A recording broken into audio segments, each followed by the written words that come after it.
algunos laicos en un retiro que terminamos, si Dios quiere, mañana. Y después voy a otra población más pequeña, Humboldt, donde voy a estar 2 días.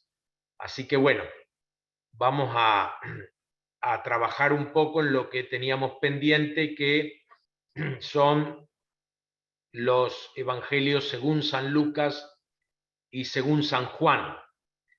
Estos dos evangelios, que son los más largos, tienen características distintas. Decíamos la vez pasada que la genealogía en el Evangelio según Mateo llega hasta Abraham, porque a los judíos no les interesaba lo que iba más allá de Abraham. En realidad, como ellos se sentían el pueblo elegido, lo anterior a Abraham sería lo que los conectaba con toda la humanidad, ¿no? Y entonces, bueno, esto no les interesaba teológicamente hablando. En cambio, Lucas, que tiene una visión más universalista dentro de lo que es el universo en aquella época, ¿verdad? O sea, los confines de la Tierra van a ser hasta lo que llamamos el Finisterre, es decir, España. El universo poblado para ellos era el Imperio Romano. Pero Lucas tiene eso como horizonte, todo el Imperio Romano. Por eso, en su genealogía, Lucas va a llegar hasta Adán y va a decir Jesús, hijo de Adán, y Adán, hijo de Dios. O sea que la filiación de Jesús no viene en el Evangelio según Lucas solamente por ser el Hijo de Dios, como va a venir en Juan, el Verbo de Dios se hizo carne, sino que también por el lado humano, ¿no? Adán, entendido como hijo de Dios en su humanidad, ese Dios que lo modeló de barro e insufló sobre él el espíritu de vida, también de ese Adán Jesús es descendiente. Y la característica por ahí del Evangelio de Lucas que más podríamos resaltar, la insistencia de Lucas con el tema de la pobreza y la contracara, la riqueza material, muchas veces como acaparación y por tanto como causante de más pobreza. Por eso Lucas continuamente está, ¿no?, de algún modo poniendo a los pobres como los privilegiados de Dios. Pensemos, por ejemplo, en esa parábola que es propia de Lucas, la de Lázaro. Es esa parábola, la única parábola en la que un personaje tiene nombre propio. El pobre es llamado Lázaro, en cambio el rico no tiene nombre. Lázaro muere y es llevado por los ángeles al seno de Abraham. El rico muere y es enterrado. Es decir, aquel que ha recibido bienes y beneficios en esta tierra, después no los tiene en la otra. Y Lázaro, en cambio, es consolado. Ay de ustedes los ricos, ay de ustedes los que cargan pesos sobre los hombros ajenos que no tocan siquiera con un dedo. Lucas es muy duro en alguna de sus expresiones. Sin embargo, Lucas siempre deja la posibilidad de la conversación. Por eso lo último que va a hacer Jesús, o el personaje Jesús en su evangelio, es ir a la casa de Zaqueo. Eso es lo último que va a hacer antes de entrar a Jerusalén. Y cuando entra a Jerusalén, como que, bueno, los días empiezan a correr ya con otro ritmo. Pero él va a Jericó, donde vive Zaqueo, y cuando ve sobre el sicómoro, sobre ese árbol, que San Agustín al comentar dice: el sicómoro es la higuera de los pobres. El sicómoro sería una especie de morera, y parece que le llamaban la higuera de los pobres. Por eso Zaqueo, que es un hombre muy rico, dice San Agustín, se sube al árbol de la pobreza, a la higuera de los pobres, y gracias a eso consigue la salvación. Bueno, esa es la interpretación de Agustín. Pero mi interpretación va por el lado de la grandeza de Jesús, de ser capaz de entrar en la vida de Zaqueo y de anunciar a todos los que lo conocen que la salvación ha llegado también a esa casa. El texto ahí en el capítulo 19 de Lucas es muy hermoso. Dice que todos murmuraban de Jesús. No solamente los enemigos, no solamente los fariseos, los doctores de la ley, todos, dice Lucas. Es decir, también sus discípulos y discípulas no terminaban de entender esta actitud de Jesús de tener que ir a la casa de Zaqueo.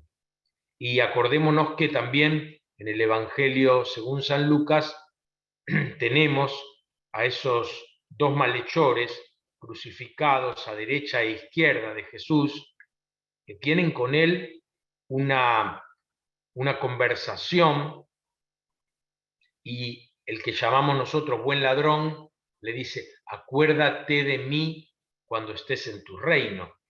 Y Jesús también lo admite en su reino: te aseguro que hoy estarás conmigo en el paraíso. Es decir, la idea de la inclusión, la idea de que nadie quede fuera, la idea de la salvación para todos.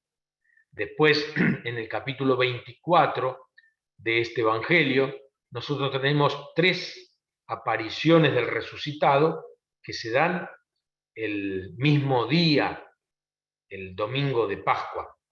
La primera es a las mujeres, que son las que muy de madrugada van al templo, van al sepulcro y lo encuentran vacío. Y ahí tienen un encuentro con Jesús. Después se narra la aparición de Jesús, que es confundido con un peregrino por los discípulos de Emaús. Y ahí los discípulos de Emaús lo reconocen al partir del pan, y ni bien lo reconocen, Jesús desaparece de su vista, se hace invisible, y ellos afrontan los peligros de la noche y los peligros de Jerusalén, y van a encontrarse con los otros discípulos y discípulas que están en Jerusalén. O sea, el tema de la inclusión, así como la parábola de la oveja perdida, que tienen tanto Mateo como Lucas, que dice que el pastor deja 99 en el campo para ir a buscar la perdida. ¿Por qué? Porque al pastor le interesa que estén las 100. Si no están todas, están incompletas, y eso al pastor no le sirve. Por eso va a buscar la perdida, y cuando la encuentra la carga sobre sus hombros y lleno de alegría hace fiesta. Yo muchas veces en broma digo: capaz que en la fiesta asaron a la ovejita esa que encontró, vaya a saber cómo fue esa fiesta. Pero lo que quiere transmitir Lucas es la alegría de la comunión, la alegría de la totalidad. Yo creo que esta es la idea central del Evangelio según San Lucas, que termina con la ascensión de Jesús al cielo. Y nosotros sabemos que el Evangelio de Lucas se continúa en el libro de los Hechos, y en el capítulo 1, versículo 8, tenemos nuevamente el relato de la ascensión del Señor al cielo y el mandato: vayan hasta los confines de la tierra. Anuncien el Evangelio, comenzando por Jerusalén, Judea, Samaria y hasta los confines de la tierra. El autor se salta Galilea, porque en Galilea ya Jesús anunció el Evangelio, no hace falta. Entonces, el cuerpo de Cristo, la iglesia, nosotros estamos enviados a anunciar la buena noticia hasta los confines de la tierra. Hoy, iluminados por el Papa Francisco, podemos decir que existen confines existenciales, marginalidades subjetivas. Es decir, tal vez hoy no queda ningún espacio físico en donde de alguna u otra manera no haya llegado el anuncio del Evangelio. Sin embargo, pueden quedar márgenes existenciales, realidades humanas, tal vez novedosas, o tal vez identificadas hoy día con un nombre, porque a veces hay realidades que han existido desde muchísimo tiempo. Por ejemplo, la violencia de género. La violencia de género existe desde que el mundo es mundo. Acuérdense ustedes de esas imágenes, ¿no?, que nosotros hemos visto alguna vez de los cavernícolas llevando a las mujeres de las trenzas o de los pelos, ¿no? Bueno, ahí hay violencia de género. Claro, esa expresión pertenece a la modernidad tardía, no a aquella época. Por tanto, nosotros la visibilizamos. Bueno, en esos espacios de violencia de género también tenemos que salir a anunciar la buena noticia de Jesús. Y creo que hay muchos textos de los evangelios que nos permiten iluminar esa realidad, así como también la realidad de las familias ensambladas, realidades de distinto tipo que abundan en nuestra sociedad, problemáticas nuevas, procesos de subjetivación nuevos que necesitan ser evangelizados. Así como en la antigüedad no tuvieron problema, por ejemplo, en aprovecharse de fiestas paganas o de personajes que forman parte de la mitología pagana o popular y evangelizarlos, es decir, darles un valor de evangelio, bautizarlos de algún modo, sumergirlos en este misterio de la Trinidad. Bueno, también nosotros hoy estamos llamados a anunciar el Evangelio, anunciar la buena noticia en estas nuevas realidades.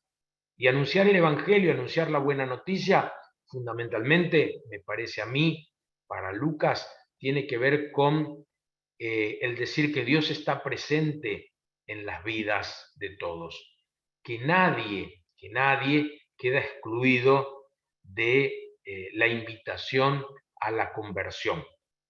Pero no esa conversión como la del Bautista, necesaria para que el reino llegue, sino la conversión necesaria para entrar al reino que ya llegó, descubrir que el reino está presente en medio de nosotros.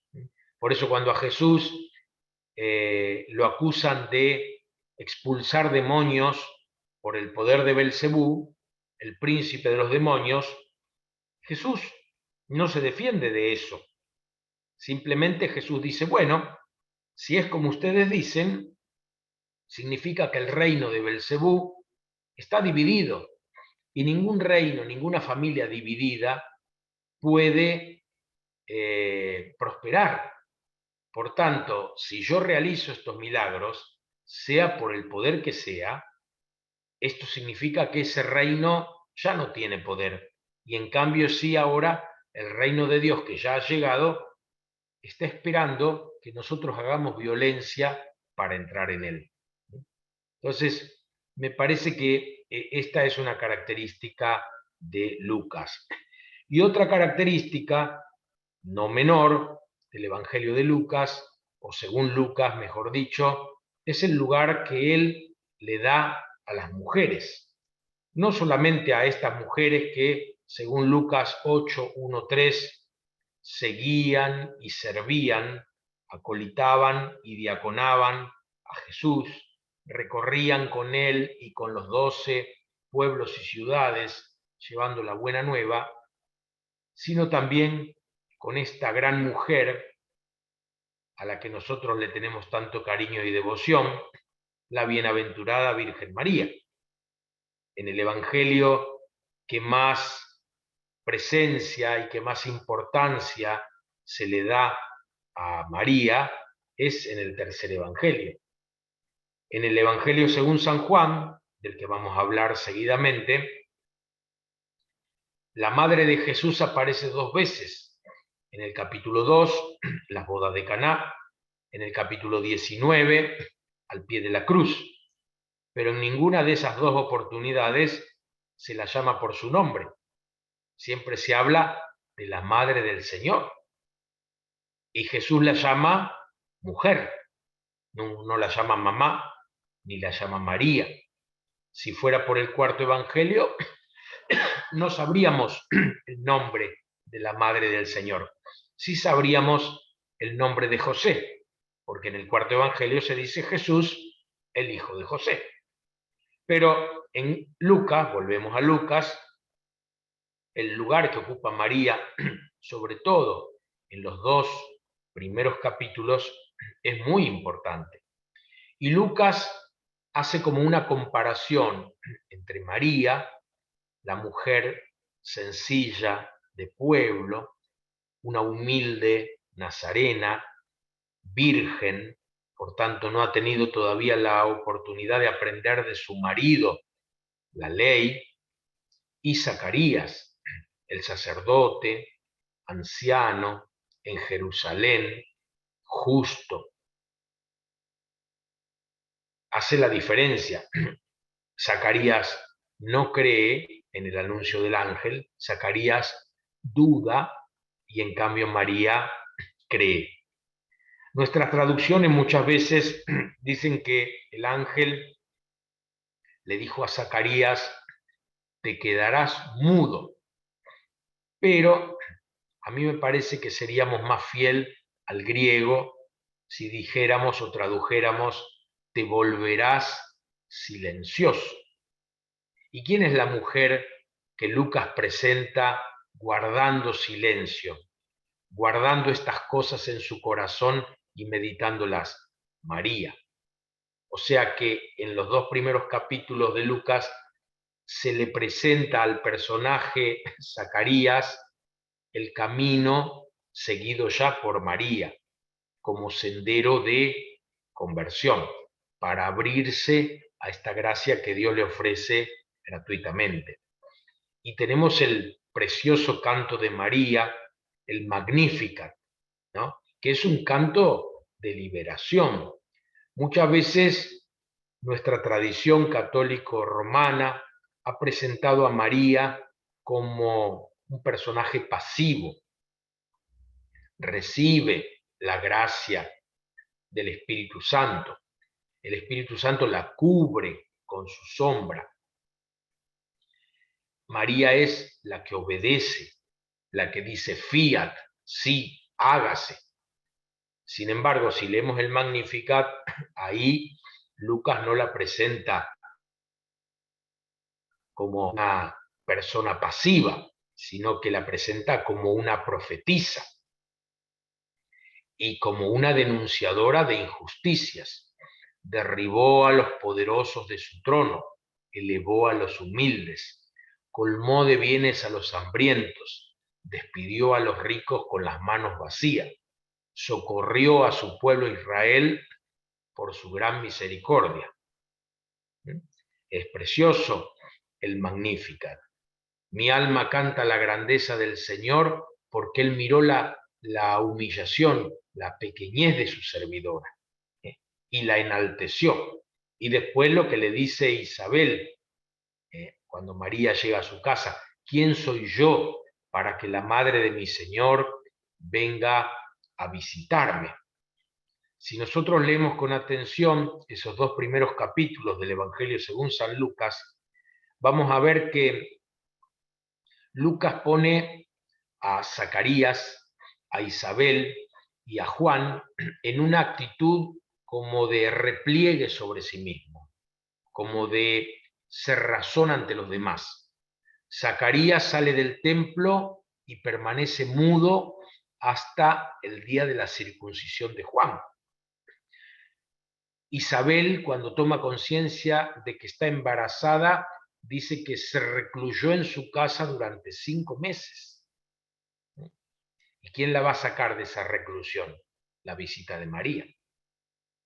Y el Bautista dice que creció en el desierto, o sea, alejado de la comunidad humana.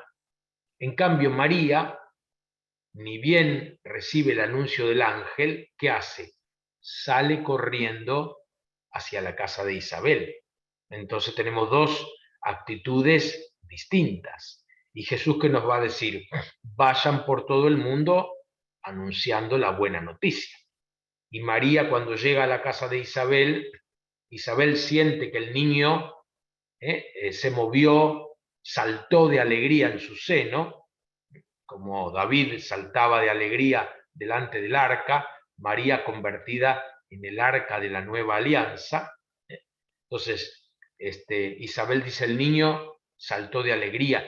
¿Quién soy yo para que la madre de mi Señor venga a visitarme? Bendita tú entre todas las mujeres.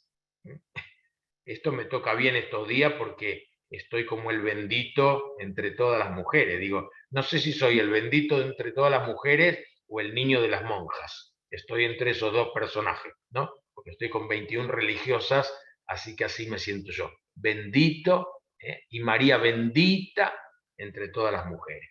Bueno, este sería más o menos un pequeñísimo resumen del Evangelio según San Lucas, que como habíamos dicho, el primer encuentro, Lucas depende fundamentalmente de Marcos, tiene agregados que son comunes con Mateo, que posiblemente provienen de esa fuente de dichos de Jesús, de la cual no tenemos registro escrito, salvo lo que tanto Mateo como Lucas han replicado en sus evangelios, y después Lucas tiene elementos que son propios. Por ejemplo, en el capítulo 15, nosotros tenemos la parábola de la oveja perdida, que la comparte con Mateo, o sea que sería de la fuente de dichos. Pero inmediatamente después tenemos la parábola de la moneda perdida y encontrada, que es propia de Lucas, y otra vez el interés de Lucas por las mujeres, porque el pastor que busca la oveja perdida está en paralelo con la mujer que busca la moneda perdida. Y después la parábola del Padre Misericordioso, que son también propias de Lucas. Y ahora pasamos al cuarto evangelio, que muchas veces decimos es el evangelio más espiritual. Yo no sé si es el evangelio más espiritual. Es posiblemente el evangelio más influenciado por un modo de pensar no tan semita. Muchos consideran que Juan fue influenciado por grupos gnósticos. Los gnósticos eran una corriente filosófico-espiritual que ponía su interés en el conocimiento. La salvación venía mediante el conocimiento.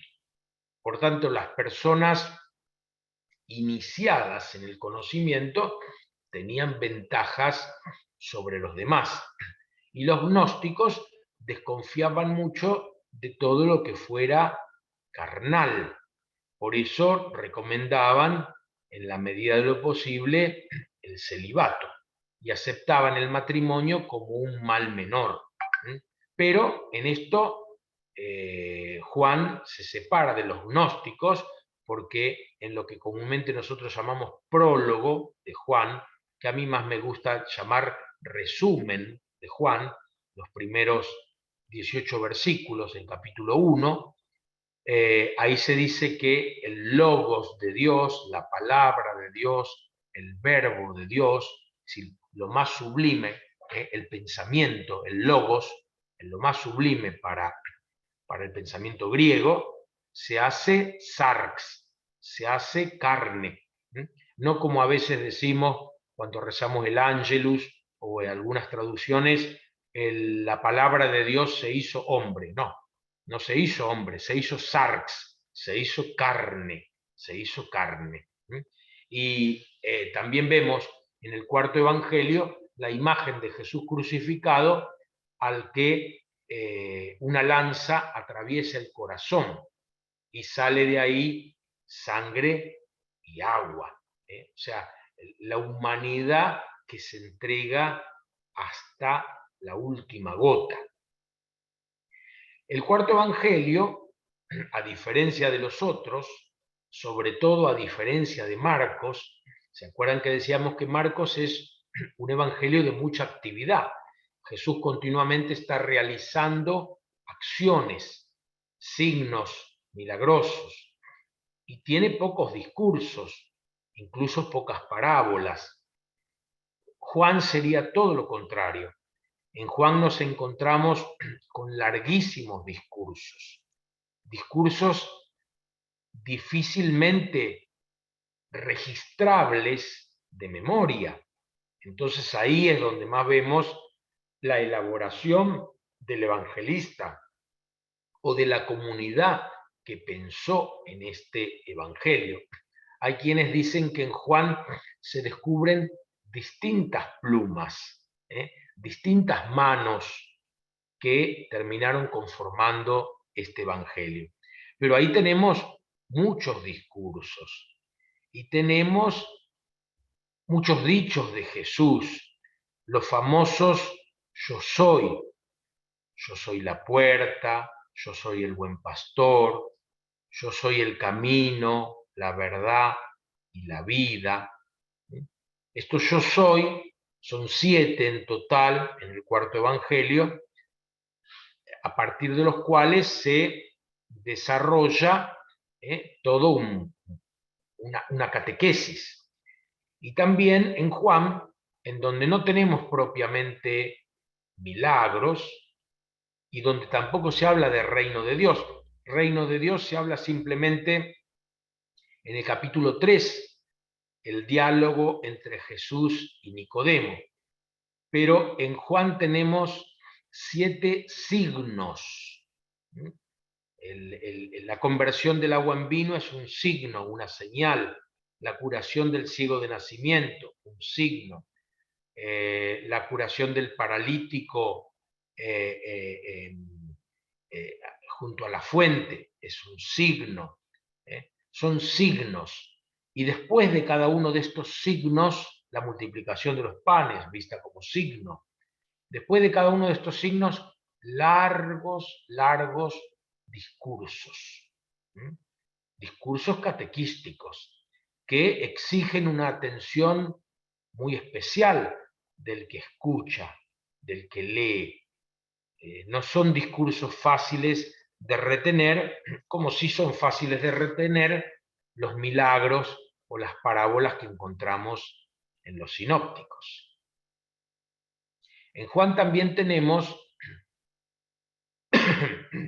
la presencia de diálogos de Jesús con personajes, diálogos que podríamos decir se dan a 2 niveles. Están usando los mismos términos, están usando la misma simbología, pero en distinto nivel.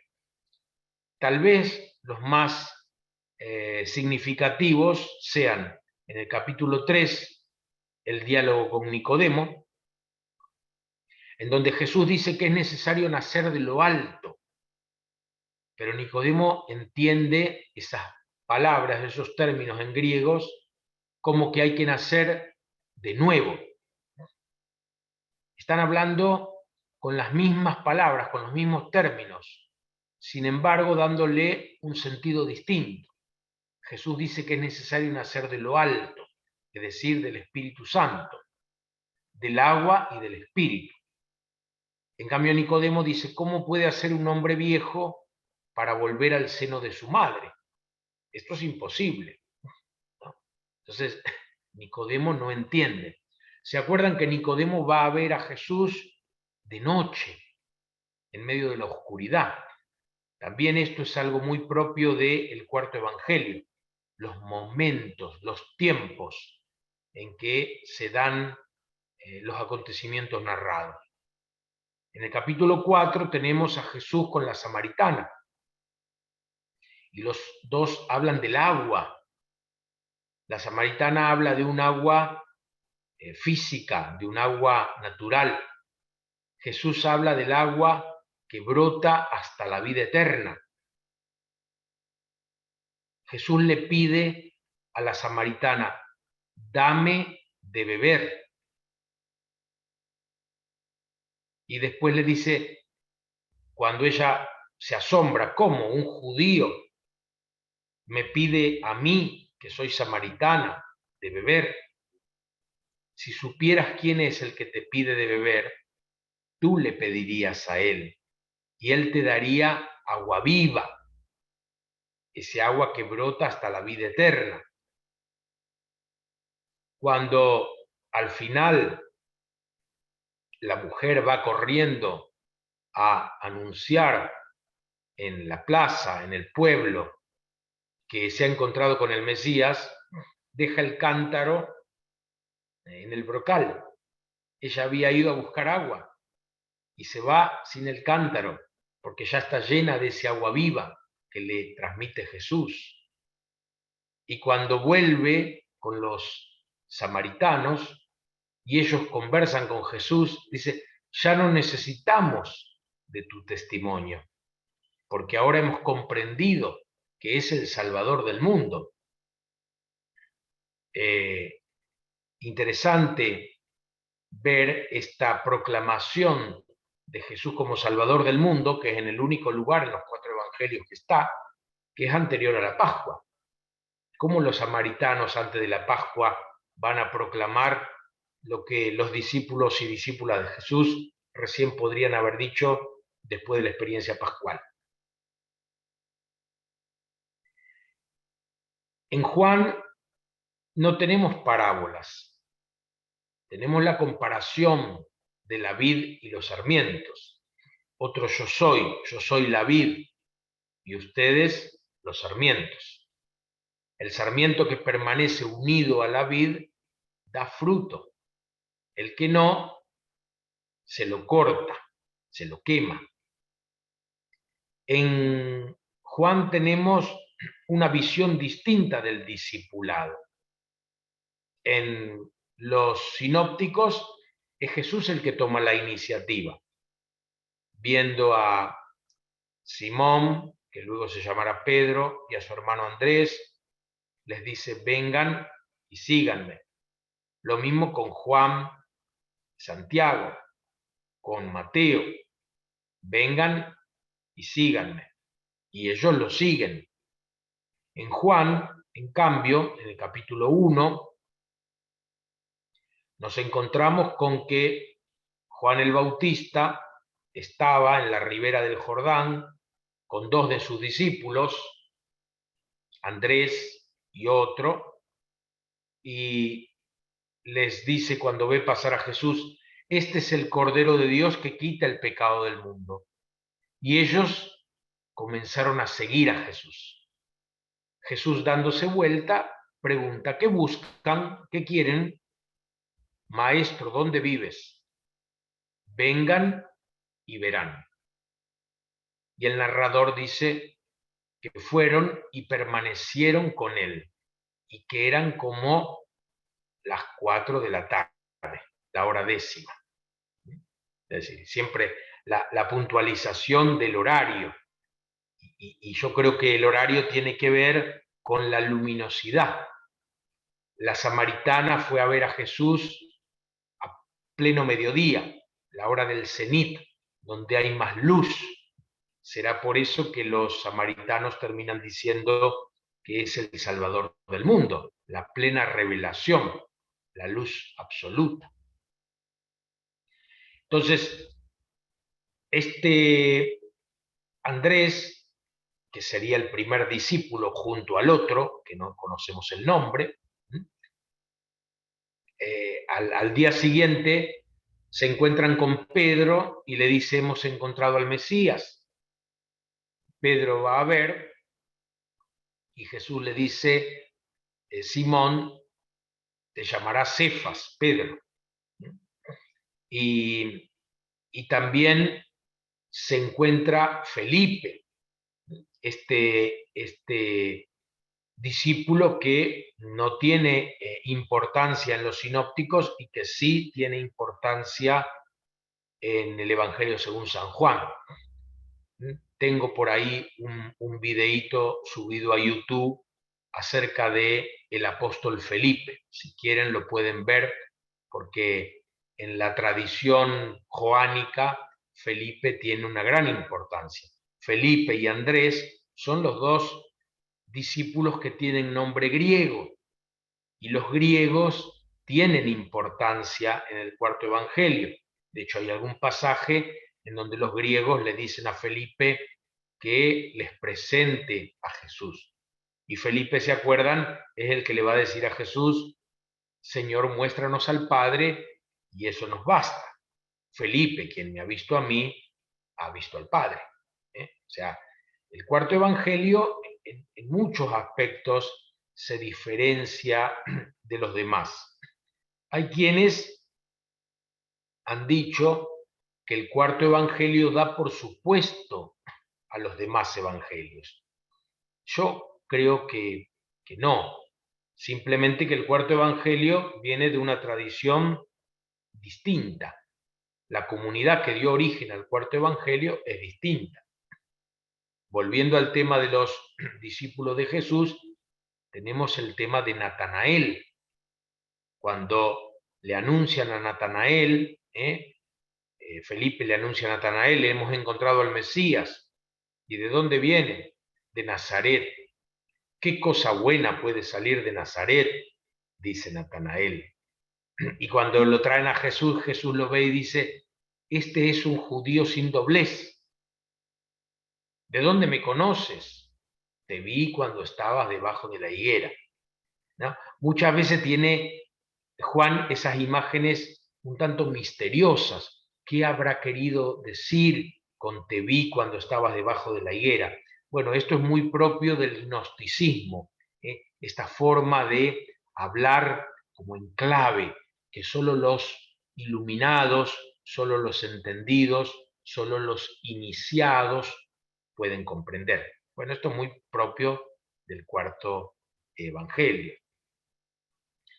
El relato de lo que nosotros llamamos comúnmente la última cena, en Juan es larguísimo, empieza en el capítulo 13, el capítulo 17, 4 capítulos hablando de la última cena, en la cual, sin embargo, no se dice que Jesús tomó el pan, elevó los ojos al cielo, lo bendijo y lo partió.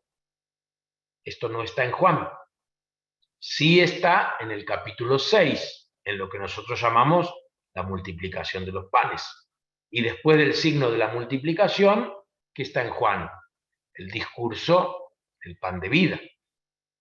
Y el hecho de que a Jesús lo quieren hacer rey porque ha dado pan a todos.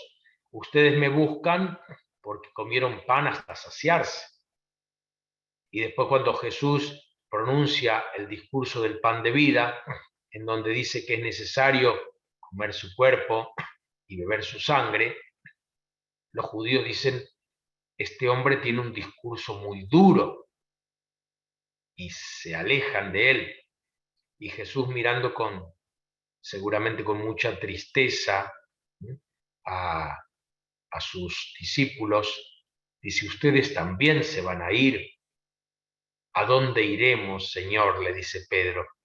Solo tú tienes palabras de vida eterna. Esta sería la confesión de Pedro en el cuarto evangelio. Y después en el capítulo 21. Pedro, me amas más que estos. Pedro, me amas más que estos. Apacienta mis corderos, apacienta mis corderos. Sí, Señor, le dice las 2 primeras veces. Y vuelta la pregunta. Pedro, ¿me amas más que estos? Y con un poquito más de humildad Pedro responde, Señor, tú lo sabes todo, tú sabes que te amo. Incluso aunque te negué, incluso aunque te abandoné, incluso aunque no te comprendí, tú sabes que te amo. Apacienta mis corderos. Hoy día los especialistas dicen que este capítulo 21 es un apéndice, un agregado.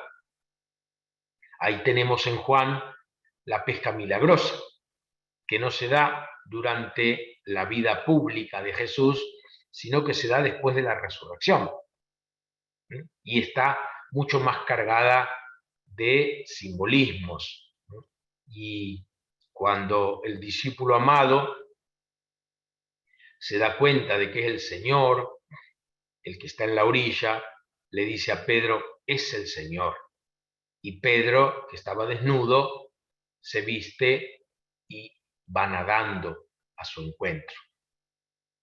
En el cuarto evangelio tenemos dos figuras de suma importancia.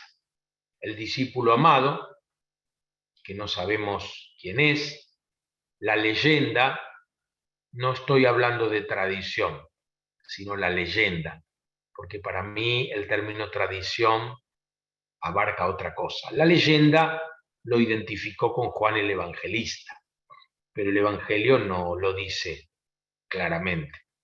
En realidad, al menos para mí, el que más podría acercarse a esta identificación como discípulo amado sería, sería el hermano de Marta y María, Lázaro, porque cuando Lázaro está enfermo, le mandan decir a Jesús, aquel al que tú amas está enfermo. Y cuando Jesús al cuarto día llega y se encuentra con que ya Lázaro ha muerto y lo han sepultado, dice que lloró delante de la tumba. ¿Y qué dijeron los judíos? Cuánto lo amaba. Después en el capítulo 12 vamos a ver a Jesús en la casa de Marta, María y Lázaro en Betania. Esta Marta y María son las mismas Marta y María que Lucas. No sabemos, porque en Lucas Lázaro no aparece. Aparece Lázaro como nombre del pobre de la parábola, pero no como un personaje real. ¿Qué más podemos decir del cuarto evangelio? Ya que hablamos de Lázaro, cuando en el capítulo 11 se nos narra que Jesús vuelve a la vida a Lázaro, no resucita, como a veces decimos, incluso a veces en nuestras Biblias encontramos eso, sino que revive, vuelve a la vida, pero la vida mortal. Lázaro después terminará muriendo. Por eso en el capítulo 12 se dice que los judíos no solamente querían matar a Jesús, sino también a Lázaro, porque Lázaro era un testimonio viviente de el poder de Jesús, de ese Dios que obraba a través de Jesús. Cuando Jesús da la orden de remover la piedra del sepulcro y lo llama a su amigo Lázaro, sal fuera, sale Lázaro. ¿Cómo sale? Amortajado. ¿Y qué dice Jesús? Quítenle las vendas. En cambio, en el capítulo 20, cuando se nos narra la resurrección del Señor, y ahí María Magdalena tiene una importancia fundamental, la piedra estaba corrida, nadie manda correr la piedra. El misterio se hace patente, se deja interpretar, gracias a que la piedra ha sido removida por un poder que viene de lo alto. Y cuando María va corriendo a buscar a Pedro y al discípulo amado para decirles, se han robado al Señor, el cuerpo del Señor y no sabemos dónde lo han puesto, estos dos vienen corriendo, llega primero el discípulo amado, que es más joven, y después Pedro. Sin embargo, el discípulo espera a Pedro, este entra primero, y cuando entran, ¿qué encuentran? Las vendas dobladas. O, como dicen algunos, las vendas plegadas, porque el cuerpo que estaba debajo del sudario, ese cuerpo ha desaparecido, ese cuerpo no se encuentra. Entonces, la piedra aquí no es removida por fuerza humana, sino por fuerza de lo alto, y Jesús no necesita que le quiten las vendas, sino que las vendas están plegadas. Esto es signo de la resurrección. Y nosotros no tenemos ningún texto que diga que después de la resurrección buscaran a Jesús para matarlo. ¿Por qué? Porque Jesús ya no puede ser muerto. Jesús ha entrado en una nueva dimensión. No nos olvidemos que los evangelios no nos transmiten historias en el sentido cronológico que hoy le damos a los relatos históricos, sino que nos transmiten catequesis con forma de historia. Entonces, en estas catequesis con forma de historia hay un montón de elementos que deben ser interpretados para descubrir lo que se nos quiere decir, que el Señor ya está en otra dimensión, en la dimensión gloriosa. El Señor ha triunfado de la muerte. Descubren el sepulcro vacío al tercer día. Lázaro sale de la tumba al cuarto día. El tercer día es el día de lo definitivo. Si Lázaro ya lleva 4 días muerto o 4 días en la tumba, significa que la muerte ha tomado posesión de Lázaro. En cambio, la muerte no ha vencido a Jesús. Dice un teólogo latinoamericano que la grama, el césped, no llegó a crecer sobre la tumba de Jesús, porque el Señor lo levantó de entre los muertos, lo hizo surgir del reino de la muerte, y esta es la buena noticia que nosotros proclamamos. Al pie de la cruz, el cuarto evangelio pone la figura de la madre del Señor, que como dijimos, no es llamada por su nombre. La leyenda también ha interpretado, no, estaban la madre y el discípulo amado, la leyenda ha interpretado que estaban María y Juan, pero el texto no dice esto. Entonces también podríamos interpretar que se trata de una catequesis que Jesús confía al discípulo al cuidado de su madre. Y lo mismo en el capítulo 2, en las bodas de Caná, es la madre de Jesús la que de algún modo fuerza la hora. Mujer, mi hora aún no ha llegado. Hagan todo lo que Él les diga, dice la Madre del Señor a los sirvientes. Hagan todo lo que Él les diga. Bueno, hay quienes ven en esta figura literaria, en este personaje intradiegético, es decir, que está dentro del relato, la Madre del Señor, ven una figura de la Iglesia. El discípulo es confiado a la Iglesia, y es la Iglesia la que marca de algún modo la hora del Señor, la que lo hace presente, la que hace que convierta ese agua destinada a los ritos de purificación de los judíos en vino generoso, en el mejor vino. ¿Qué más podemos decir del cuarto evangelio? El lavatorio de los pies. Esto es propio del cuarto evangelio. Ustedes me llaman maestro y señor, y lo soy. Sin embargo, yo les lavé los pies. Hagan ustedes lo mismo. La enseñanza de Jesús. La reacción de Pedro ante este lavatorio, ¿no? No quiere dejarse lavar, porque Jesús está ocupando no solo el lugar de un esclavo, sino tal vez el lugar de una mujer. Ese es un gesto muy contracultural. No se puede esperar de un maestro que haga eso. Eso lo tenemos en el capítulo 13 del Evangelio según San Juan. Y en el capítulo 12 tenemos la unción de Betania.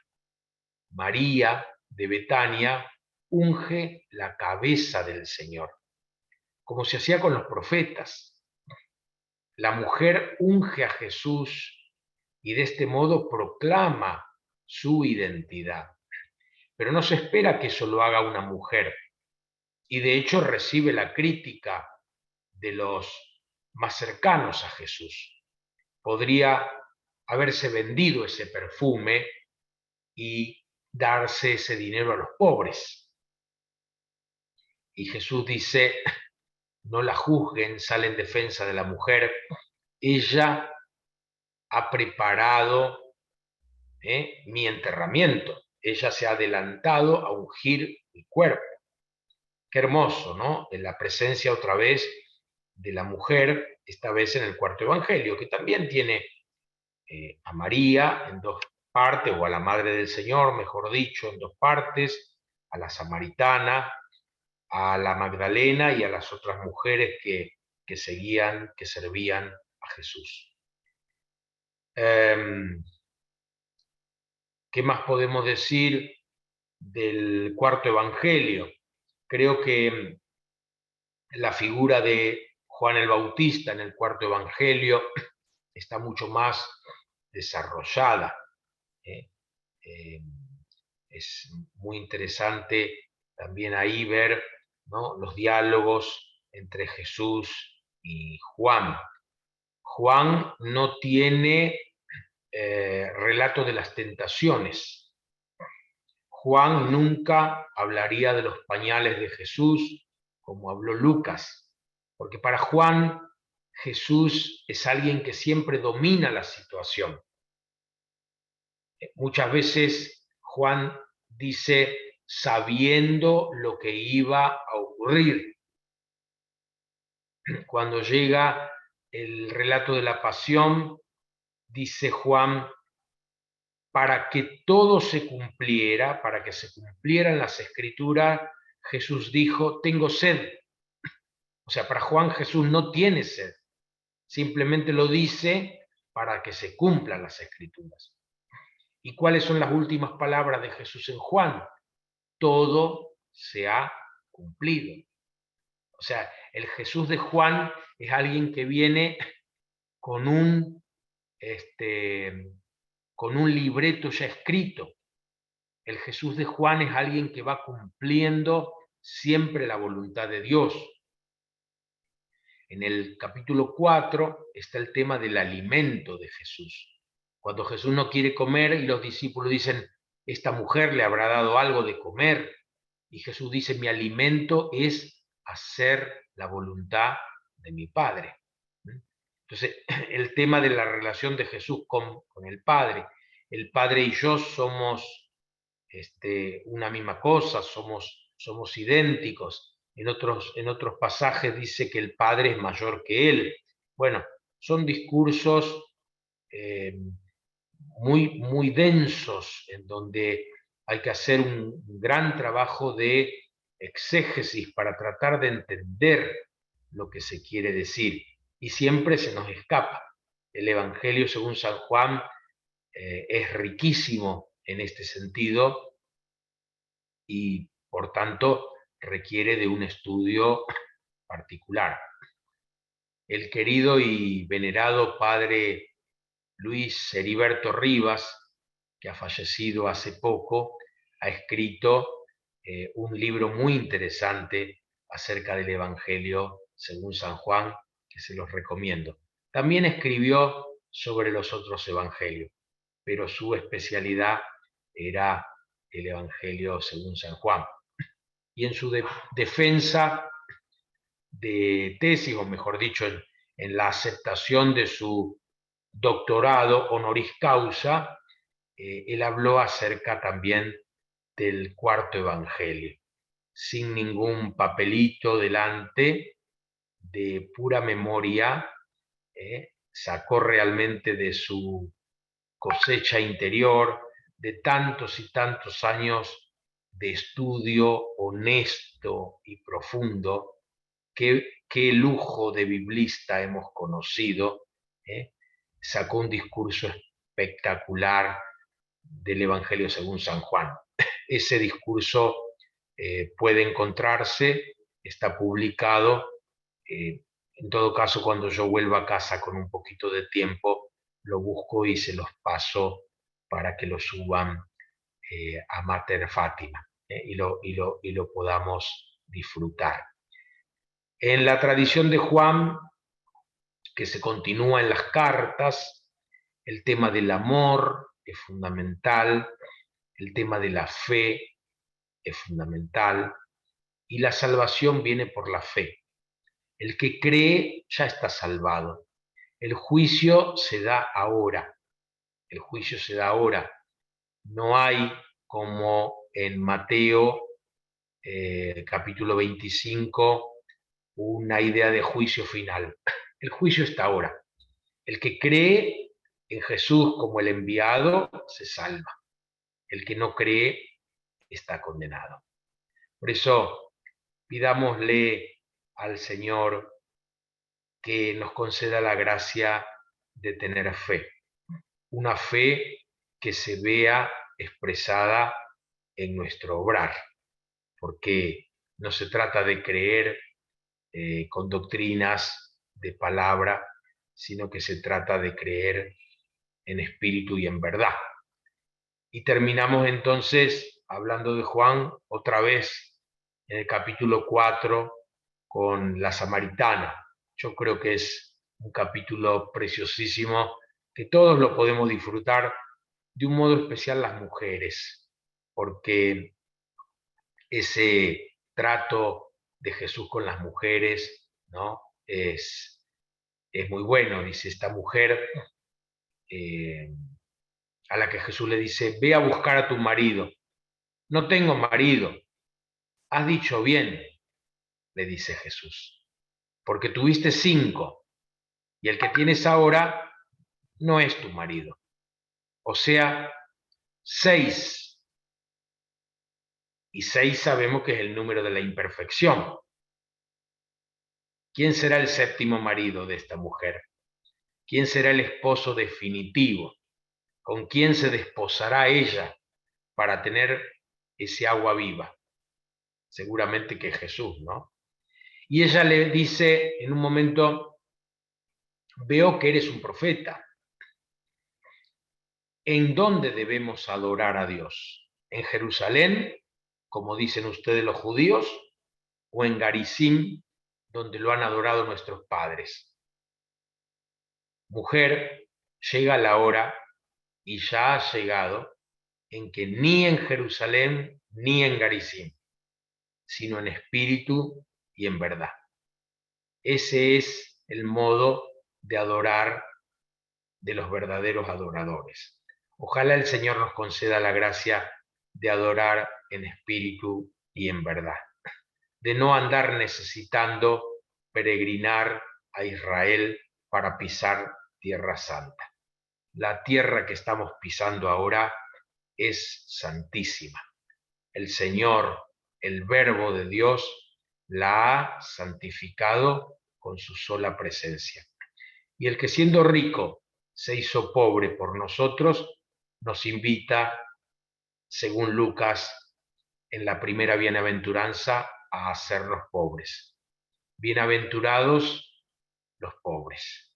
Dejémonos entonces contagiar de esos sentimientos de Jesús, manso y humilde de corazón, y siguiendo los relatos de los 4 evangelistas, encontrémonos con el verdadero Jesús, que está más allá de los relatos. En los relatos podemos encontrarnos con el personaje Jesús, pero el Señor Jesús, vivo y verdadero, está más allá de los relatos. Y lo encontramos de distintas maneras. Los católicos romanos, los católicos ortodoxos, algunos católicos de la Reforma, lo encontramos en la Eucaristía, los cristianos en general lo encontramos en la palabra proclamada en comunidad, también lo encontramos en las hermanas y los hermanos que nos rodean, lo encontramos en nuestra conciencia, el sagrario más íntimo en donde Dios mora, lo encontramos en los signos de los tiempos. No nos cansemos de seguir a Jesús, que nos dice, como en el 4 evangelio, ¿qué buscan? Señor, ¿dónde vives? Vengan y verán. Muchas gracias. En el próximo encuentro voy a tratar de presentarles algunos textos de comparación para que veamos cómo abordan los distintos evangelistas algunos aspectos que se ve que para ellos han sido fundamentales. Si gustan ahora, entonces, permanecer un ratito más con comentarios, con preguntas, con lo que quieran, con gusto. Me Gracias, solidarizo hermano. de un modo especial con el pueblo de Ecuador, que sé que está pasando momentos difíciles. Bueno, gracias, hermano. Vamos a invitar a los hermanitos que levanten una reacción con la manito levantada para el que quiera hacer pregunta. Le voy a dar el paso a los hermanos coanfitriones para que ellos hagan la pregunta.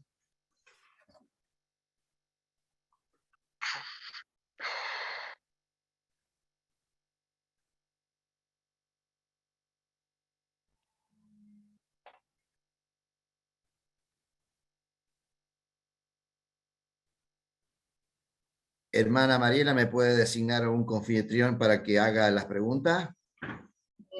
Sí, Renzo, ¿querés hacerlas, por favor?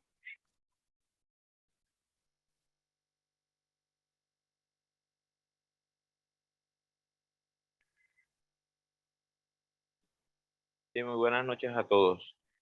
Hermana Mari, la pregunta.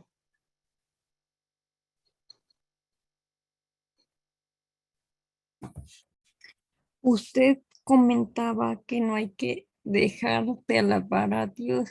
¿Cómo se puede hacer? Porque a veces me desanimo muy rápido. No le escuché muy bien, discúlpeme. Que usted comentaba que no hay que dejar de alabar a Dios, pero de repente pasan cosas y me desanimo muy rápido. ¿Qué puedo hacer? Ajá. Bueno, a lo mejor una cosa muy sencilla, cuando nos despertamos y tomamos conciencia de que estamos vivos, decir simplemente te alabo, Señor, y te pido que cada latido de mi corazón, cada respiración, cada expiración sea una alabanza tuya. Y ahí está, se irá haciendo naturalmente.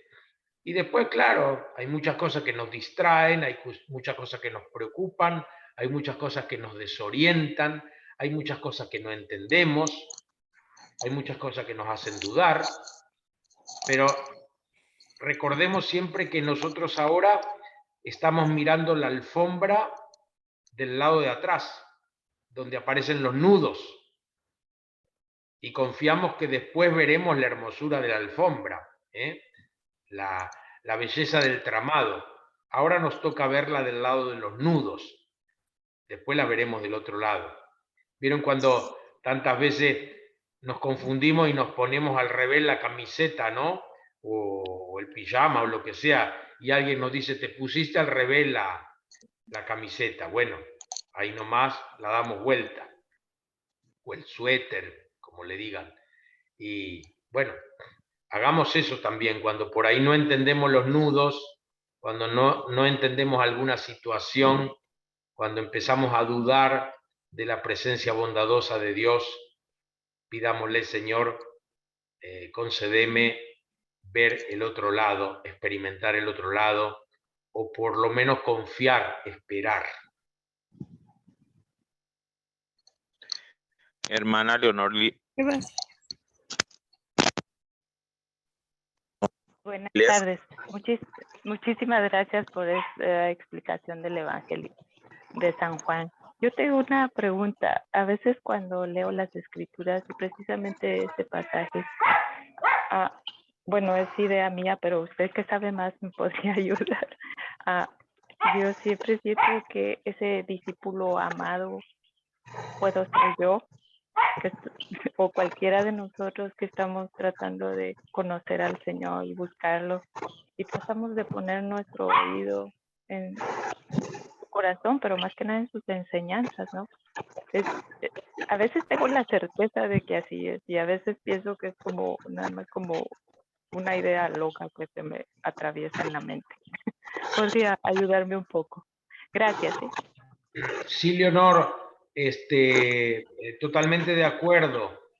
Yo también creo que se trata de un recurso literario del autor para lograr que el lector o el oyente ocupe ese lugar.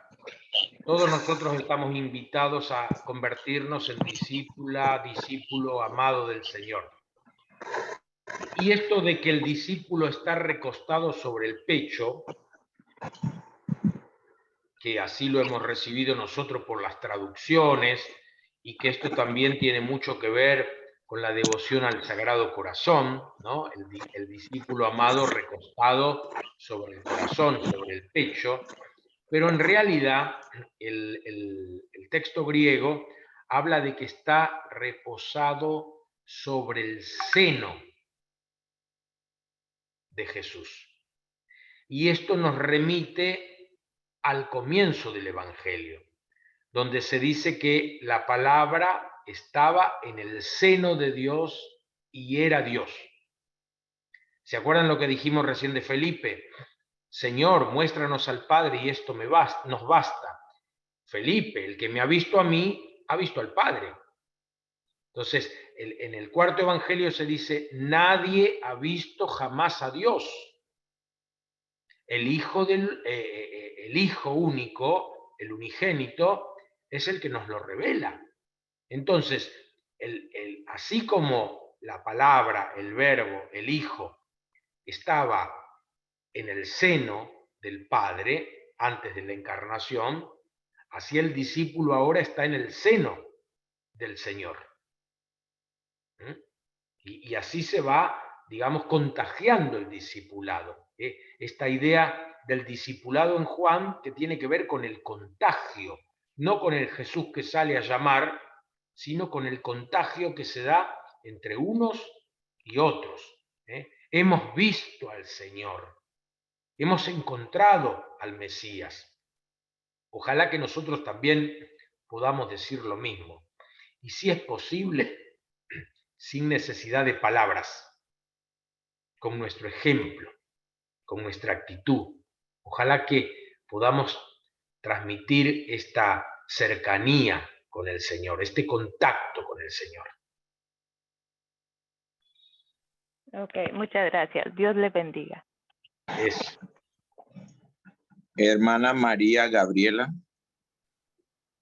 Hola, buenas noches, muchas gracias. Gracias, Gerardo, otra vez por esta bendición de que compartas con nosotros todo esto. Y tengo una pregunta. Hay un momento en que decís que hay dos figuras importantes. Una es este discípulo amado. ¿Y cuál sería la otra figura importante? Magdalena. Magdalena. Ajá. Bien. Magdalena es una figura importantísima. Ella es la que llora ante el sepulcro, ella es la que busca y rebusca, ella es la que conversa con Jesús y lo confunde con el cuidador. Ella es la que va Ujú. corriendo a anunciar a los demás. Sí, la Magdalena tiene una importancia muy grande. Algunos la confunden con la mujer sorprendida en adulterio del capítulo 8.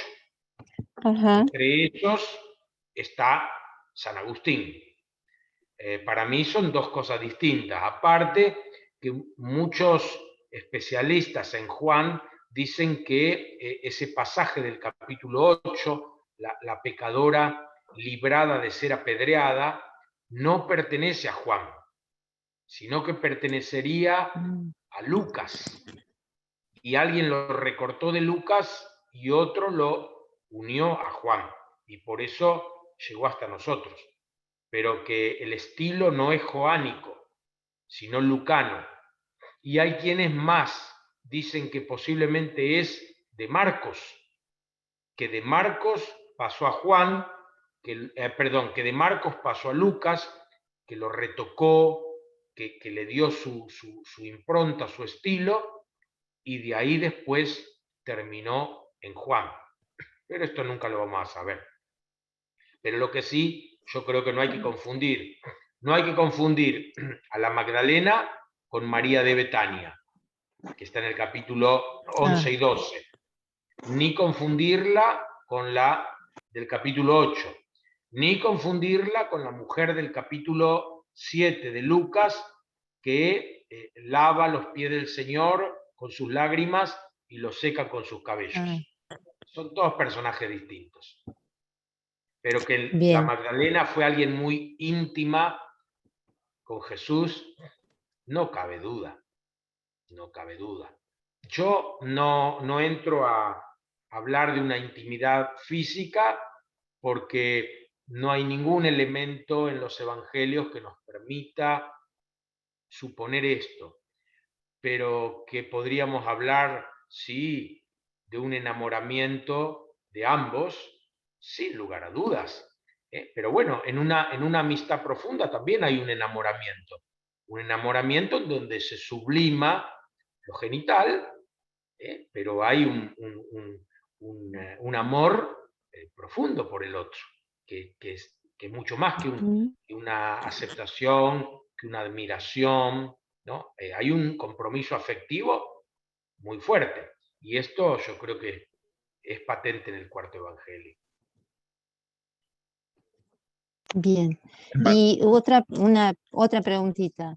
Cuando Jesús dice, madre, ahí tienes a tu hijo, hijo, ahí tienes a tu madre, también hay una interpretación que es la humanidad, ese hijo.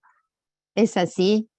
Sí, y de hecho, mi querida, no dice madre, el texto dice mujer.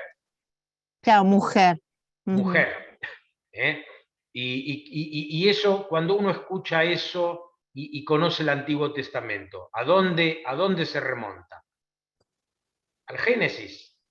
Varón y mujer los creó. Después la liturgia va a hablar del árbol de la cruz y lo va a identificar con aquel otro árbol, ¿no? Y entonces va a identificar a Jesús con Adán y a su madre con Eva. En el relato de la creación, donde la mujer sale de la costilla de Adán, de algún modo se puede decir que Adán es el padre de la mujer, porque la mujer sale de él, y acá se invierte. Jesús sale de la mujer. Aquella primera mujer no tiene madre, solo tiene padre. Y este nuevo Adán no tiene padre biológico, solo tiene madre. Entonces, la liturgia después va a jugar con esa simbología, para que en un árbol venciera el que en un árbol fuera vencido. Jesús el nuevo Adán, vencedor de la muerte. Y no sé si alguna vez han visto ustedes algún crucifijo que tiene a los pies una calavera, porque una antigua tradición decía que Adán había sido enterrado en la base del Gólgota. Entonces, de ese corazón traspasado, del que brota sangre y agua, esa sangre y ese agua fueron bajando, bajando, bajando por el Gólgota y tocaron los huesos de Adán, como para darle nueva vida. Bueno, es toda una simbología, ¿verdad? Pero qué bonito leer en clave simbólica todos estos elementos que nos regala el cuarto evangelio. Muchas gracias. Ustedes. Bueno, vamos finalizando. Ya estamos con el tiempo, hermano Gerardo, así que bueno, le damos gracias a Dios por su presencia divina y al Espíritu Santo, y le decimos muchas gracias al hermano Gerardo en el nombre de Mater Fátima Internacional y de la Academia Inmaculada Corazón de María, en el nombre del Padre Héctor, de Ramírez y los coordinadores, colaboradores y coanfitriones por su tiempo para que esto salga bien. Muchas gracias, realmente fue muy amable al enseñar la riqueza de Dios. De verdad que fue gran ayuda para todos nosotros.